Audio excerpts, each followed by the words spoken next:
Halo, perkenalkan kami dari kelompok 9 ingin mempresentasikan bisnis model kanvas. Dan perkenalkan, nama saya Muhammad Iksan Bayaki dengan NIM akhir 159.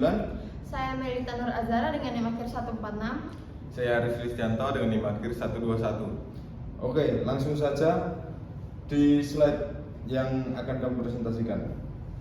Oke, di sini kami memutuskan untuk memilih produk parfum karena parfum itu tidak hanya sekedar wangi-wangian, karena dapat juga meningkatkan kepercayaan diri, Mengekspresikan diri, Daya tarik dan lain-lain. Jadi kita memilih produk parfum ini. Oke, langsung saja. Yang pertama ini ada key partners. Di sini ada supplier bahan baku. Tentu karena kita membuat parfum ini perlu bahan baku. Jadi kita dapat mendapatkan bahan baku itu dari petani atau yang tim khusus untuk mengekstrak parfum itu. Dan yang kedua, supplier botol dan kemasan. Tentu ya, karena itu kan parfum itu biasanya menggunakan botol kaca atau botol plastik. Dan selanjutnya ada mitra pemasaran dan promosi. Itu yang membantu kita untuk orang-orang itu tahu tentang produk kita. Dan selanjutnya ada desain kemasan. Untuk desain yang menarik mungkin akan memikat calon customer kita. Dan selanjutnya ada jasa pengirim.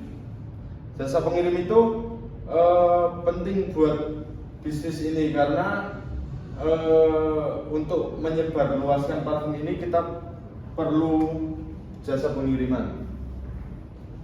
Dan selanjutnya ada retailer dan reseller. Ya, untuk kita mengembangkan bisnis ini, kita tentu untuk membutuhkan bantuan dari reseller dan retailer.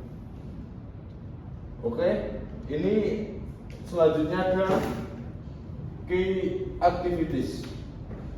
Ini menyediakan bahan baku untuk mengolah parfum itu, dan selanjutnya proses produksi itu kita mengkombinasikan wangi-wangi yang tersedia di toko kita atau di gudang kita. Selanjutnya ada mengelola bisnis dengan maksimal. Ya tentu karena kita jika ingin membuat bisnis yang lebih maksimal harus memberikan effort yang lebih. Selanjutnya ada kontrol produk secara berkala untuk menjaga produk itu agar selalu bagus dan lebih bagus dan lebih bagus. Itu kita harus kontrol produk secara berkala. Dan selanjutnya ada melakukan strategi pemasaran yang baik. Tentu kita agar produk kita dikenal lebih luas oleh calon-calon pelanggan kita memerlukan pemasaran yang baik. Dan selanjutnya ada key resource.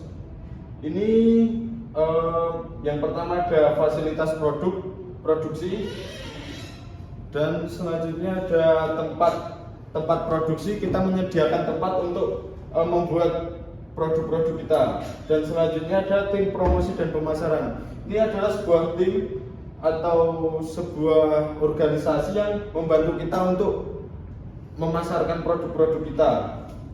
Selanjutnya ada sumber daya tenaga kerja untuk proses pembuatan, packaging, dan desainer. Ini salah satu tim yang membantu semua proses produksi yang ada di tempat produksi kita. Selanjutnya saya akan menjelaskan mengenai value proposition. Dari yang pertama ada kualitas parfum premium. Yang kedua kemasan yang elegan. Nah, jadi perlu kemasan yang elegan agar menarik perhatian pelanggan. Lalu yang ketiga harga yang kompetitif. Jadi harganya lebih terjangkau. Yang keempat memiliki harga yang terjangkau. Yang kelima mutu terjamin dengan aroma yang menyenangkan dan tahan lama. Lalu kemasan parfum yang dapat diisi ulang. Jadi sehingga mengurangi limbah dan pencemaran. Yang selanjutnya ramah lingkungan dan berlanjutan. Lalu kualitas produk terjamin karena BPOM. Selanjutnya saya akan menjelaskan customer relationship. Yang pertama, terus melakukan inovasi baru dalam hal packaging dan varian aroma. Lalu yang kedua, memberikan pelayanan yang baik. Yang ketiga, diskon atau promo pada saat tertentu. Nah, itu gunanya agar pelanggan tetap mau beli karena ada diskon. Selanjutnya, cost struktur. Untuk yang pertama itu biaya produksi dan kemasan. Lalu yang kedua, biaya promosi. Yang ketiga, biaya pemasaran. Yang keempat, biaya karyawan. Yang kelima, biaya perbaikan. Lalu yang terakhir, biaya variabel. Baik, berikutnya di sini ada customer segment, yang dimana kita melihat segmentasi pemasarannya. Di sini, ternyata itu banyak orang yang menyukai parfum atau pecinta parfum, atau juga sebagai kolektor parfum. Berikutnya di sini tuh para remaja dan orang dewasa. Jadi kebanyakan yang pengguna parfum itu ternyata para remaja sama orang dewasa. Berikutnya pengguna parfum, yang dimana pengguna ini tuh seperti yang selalu memakai seperti buat daily, buat hari-hari. Berikutnya orang yang menyukai wangian. Berikutnya di sini ada channel. Nah, di channel ini yang dimana parfum itu akan dipasarkan. Seperti ini di sini berjualan lewat online melalui media sosial seperti IG atau TikTok. Berikutnya sini berjualan melalui e-commerce yang dimana itu seperti Shopee, Tokopedia, Lazada, dan lainnya. Berikutnya menjualan secara offline. Nah, menjualan secara offline ini seperti kayak di toko-toko yang biasanya kita lewat gitu kan, ada toko parfum seperti itu. Yang berikutnya review segment, yang dimana tuh pendapatan penjualan itu secara langsung face to face antara penjual sama pembeli langsung. Itu tuh seperti yang di penjualan di offline. Berikutnya pendapatan penjualan secara online. Itu tuh yang tadi di e-commerce tadi, penjualan secara online. Berikutnya pendapatan penjualan secara grosir. Yang dimana itu